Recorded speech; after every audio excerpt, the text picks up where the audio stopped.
Te voilà enfin. J'ai l'impression que ça fait des années que je t'attends.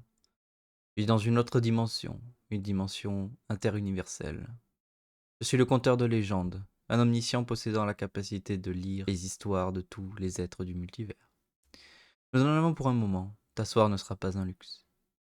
Je t'assois dans un fauteuil de velours rouge encadré d'or, tandis que ton interlocuteur marche devant toi et commence ses explications. Je t'avais repéré depuis un moment déjà, depuis le moment où tu es arrivé par hasard dans le royaume divin de l'univers de la lumière.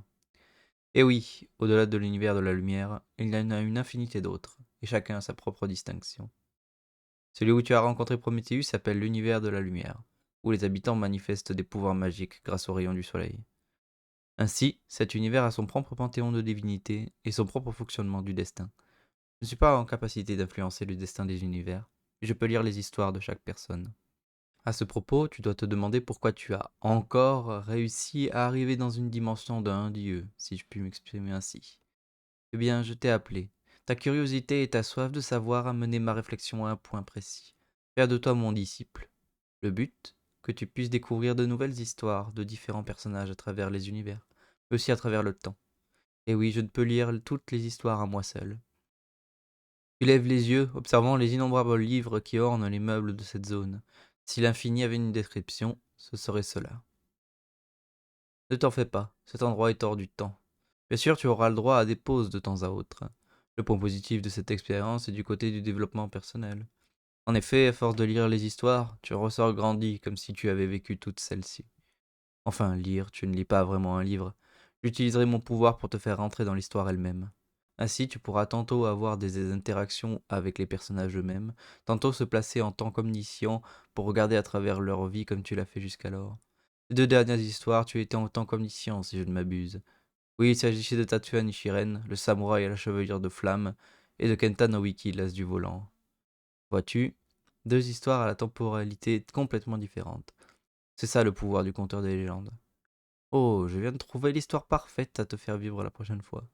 Nous irons du côté de Spatagonia, pays de la beauté, pour que tu puisses rencontrer le chevalier Stark Elysium. Ne t'en fais pas, cet homme est très doux. À noter que je peux aussi faire changer tes traits. Alors ne t'étonne pas si tu deviens subitement une femme, ou un homme, ou même un animal, selon les histoires. Également, tu auras des souvenirs de chaque monde que tu vois, comme si tu y avais vécu. À chaque entrée dans les brins de l'histoire, tu sauras tout du monde dans lequel tu rentres. J'en ai terminé avec mon discours assommant. Je t'ai réservé une chambre au fond du couloir là-bas. Tu seras libre de la personnaliser selon ton style. Va t'y reposer, nous attaquons l'histoire de Stark la prochaine fois. Bonjour, j'espère que vous avez aimé cette petite vidéo sur le compteur des légendes. Ce personnage reviendra à chaque petit début de roleplay, que ce soit interaction ou lore, pour faire une petite intro qui aura sa petite histoire à elle seule. J'ai vu ça quelque part sur d'autres chaînes que j'aime bien, et je me suis dit que j'allais un peu faire la même chose, mais à ma sauce à moi. Donc voici le conteur des légendes qui pour l'instant cache son identité et la révélera peut-être plus tard. Mais il y aura voilà, une petite introduction à chaque fois avec ce personnage avant de vous envoyer directement dans l'histoire suivante. Donc là, par exemple, la prochaine fois, ce sera celle de Stark, Stark Elysium. Donc voilà, j'espère que vous avez apprécié. Et n'hésitez pas à me dire ce que vous pensez de cette petite ajout, si ça vous plaît ou non. Et on se retrouve la prochaine fois. Bye bye.